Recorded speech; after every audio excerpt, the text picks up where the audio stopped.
और इस पर चर्चा करने के लिए आज हमारे साथ बेहद खास मेहमान जुड़ रहे हैं। सोनम वांगचुक हमारे साथ जुड़ रहे हैं, पर्यावरणविद हैं। बहुत स्वागत है आपका सोनम जी, हमसे जुड़ने के लिए इस खास चर्चा पर। ये जो हादसा हुआ है सिक्किम में, वो कई स्टडीज़ जो हैं ऐसा बता रही हैं कि इसमें इस तरह के जो ग्लेशियल लेक्स जो है जो इस तरह से बर्स्ट आउट कर जाते हैं, उसमें सबसे ज़्यादा भारत और पाकिस्तान ही जो हैं वो खतरे में है, सबसे ज़्यादा भारतीय खतरे में है। तो ये एक सिर्फ क्लाउड बर्स्ट का मामला नहीं है, इससे भी कहीं ज़्यादा आगे का है। जी जी जी। हिंदू कुश हिमालय में पूरे हिमालय में ऐसा बहुत खतरा है जहाँ ग्लेशियर्स जल्दी पिघल रहे हैं, तो वो लेक्स अपने पीछे बनाकर छोड़ रहे हैं। और ये लेक्स वैसे स्थिर रहते हैं, मगर कभी भूचाल आ जाए या कोई एवलांच आ जाए बर्फ का, या फिर लैंडस्लाइड आ जाए, या फिर क्लाउड बर्स्ट हो जाए, ऐसा कुछ भी हो जाए तो उसका स्तर अचानक बदल जाए तो वो अपने छोर को तोड़ सकती हैं, और फिर ये एक पूरा का पूरा लेक लगभग पूरा नीचे आ जाए तो लोगों के लिए बहुत खतरा हो सकता है। सिक्किम के इस लेक के बारे में कई खतरे की घंटियां बजाई गई थी। 2016 में जब हम गए थे, उससे पहले भी ऐसे स्टडीज में देखा गया था कि ये लेक बहुत तेजी से बढ़ रहा है, इस पे खतरा है। और 2021 में भी एक स्टडी ने कहा। तो ऐसे कई लेक्स हैं जिनसे खतरा हो सकता है। बात मुझे ये लगा कि उतना नुकसान नहीं हुआ जितना मैं सोचता था इससे होगा। साउथ लोनाक लेक के फटने का काफी डर पहले से ही था, मगर जान की जो नुकसान है, माल की तो हाँ पावर प्लांट्स चले गए, मगर लोगों की जानें उस स्तर पर नहीं गए जितना मुझे डर था। जी, ग्लेशियल मेल्टिंग तो अगर हम देखें तो शायद सबसे ज़्यादा तेज़ी से हो रहा है इस वक्त, जितने भी साइंटिस्ट बता रहे हैं। तो वो तो शायद इमीडिएटली हमारे हाथ में नहीं है कि उसमें कुछ कर सके, लेकिन आगे ऐसी घटना ना हो इसके लिए क्या कोशिशें की जा सकती हैं क्लाइमेट चेंज से निपटने के लिए, इस समय यहाँ पर लोगों को बचाने के लिए?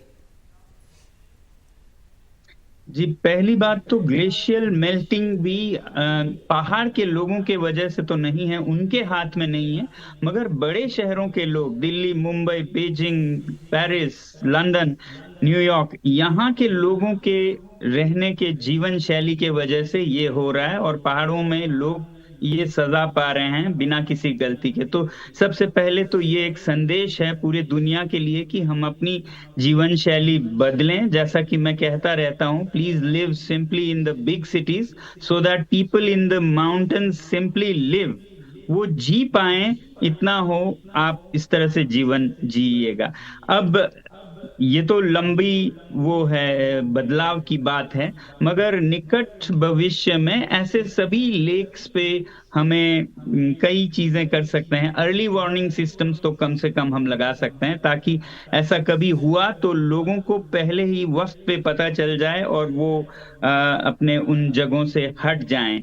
तो एक तो अर्ली वार्निंग सिस्टम, इस लेक पर भी अर्ली वार्निंग सिस्टम हमारे दल ने 2016 में ही लगाया था, मगर वो फिर लेक में बहुत हलचल, तूफान या वेव्स उठते हैं तो उसके वजह से टूट गया था, नया नहीं लगा पाए थे।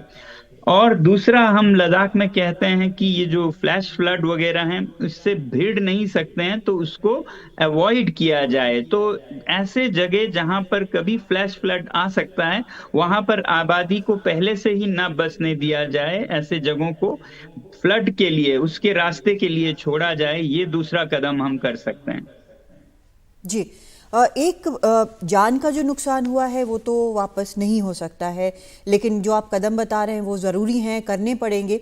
एक फैक्टर ये भी है कि पावर प्लांट की आपने बात की, जिसे तीस्ता बहा ले गई, और ऐसे ही होता है जब बहुत ज़्यादा फोर्स से पानी आता है।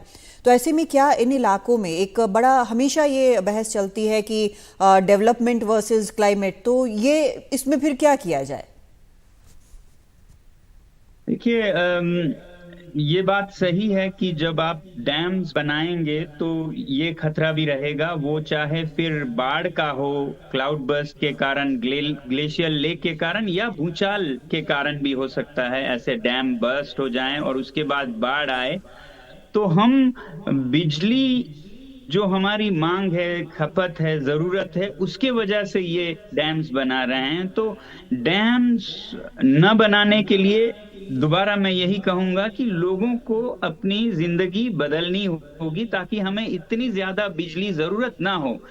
मतलब अगर हम जिस तरह से अभी बिजली खर्च करते हैं, हर चीज बिजली से ही कराना चाहते हैं, खुद कुछ भी नहीं करना चाहते, सीढ़ियां नहीं चढ़ना चाहते, सामान यहाँ से वहां कुछ भी खुद नहीं करना चाहते, सब बिजली से कराना चाहते हैं, तो ऐसे में ऐसे पावर प्लांट्स बनेंगे ही और फिर ये नुकसान के लिए शिकार भी होंगे। तो मैं ये कहूंगा, या तो हम ऐसे बांध, ऐसे पावर प्रोजेक्ट्स जो बड़े बड़े हैं, न्यूक्लियर हो तो खतरा है, सोलर और विंड को हम बढ़ावा दें और इतना खर्च करें कि जितना हम अपना कहते हैं ना चादर देख के, तो जितना हम स्थायी स्रोत हैं, सस्टेनेबल सोर्सेस हैं, उससे बिजली पैदा कर सकें, उतनी जरूरत के हिसाब से हम बिजली खर्चें। तो फिर ऐसे डैम्स इतने ज्यादा स्तर पर बनाने नहीं पड़ेंगे। तो डेवलपमेंट हो मगर हद के अंदर हो। अगर हद से बाहर हो तो फिर प्रकृति हमें ये बता देती है साफ लफ्जों में, जैसा अभी बता रही। जी, आपको लगता है कि जो इलाके हैं, खासकर इस तरफ के पहाड़ों के जो इलाके हैं, उनके लिए डेवलपमेंट का डेफिनेशन शायद कुछ अलग होना चाहिए, ताकि क्लाइमेट जो है, वहाँ का माहौल जो है किसी तरह से खराब ना हो और इस तरह की आपदाएं जो हैं वो कम आए। शायद कहीं ना कहीं एक कॉम्प्रोमाइज की ज़रूरत है।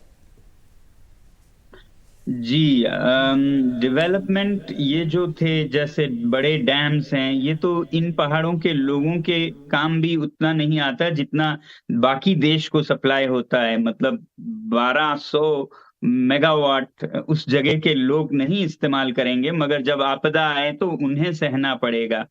तो ये सिर्फ उस जगह की डेवलपमेंट की बात नहीं है, पूरे देश की जरूरतें कैसे हम संभाल सकें, ताकि कुछ जगहों के लोगों को हम शिकार ना बनाएं। बाकी देश के जो ग्रीड है या उनकी जो रहने की अस्थाई कहेंगे, मतलब टिकाऊ शैली नहीं है जीवन की, उसके लिए इन लोगों को सजा लेना पड़े। तो एक तो जी। इस पूरे तस्वीर को दोबारा सोचना होगा। दूसरा, ये जो पहाड़ हैं यहाँ पर, जैसा आप कह रहे हैं, अलग से सोचना होगा। ये बहुत ही संवेदनशील है। यहाँ अंधाधुंध हम न बड़ी सड़कें बना सकते हैं, न बड़े प्रोजेक्ट्स, होटल्स, ये सब बहुत ही संवेदनशील हैं। तो बिल्कुल यहाँ के लिए अलग मापदंड होना चाहिए, किस तरह का विकास हो। और सिर्फ यहाँ के लोगों को नहीं, पूरे आबादी को सोचने की जरूरत है, राष्ट्र को सोचने की जरूरत है। बिल्कुल, हम सबको सोचने की ज़रूरत है और लाइफस्टाइल जो चेंज है वो प्रकृति के लिए भी अब बहुत ज़रूरी है। बहुत शुक्रिया सोनम वांगचुक हमसे बात करने के लिए। धन्यवाद। धन्यवाद।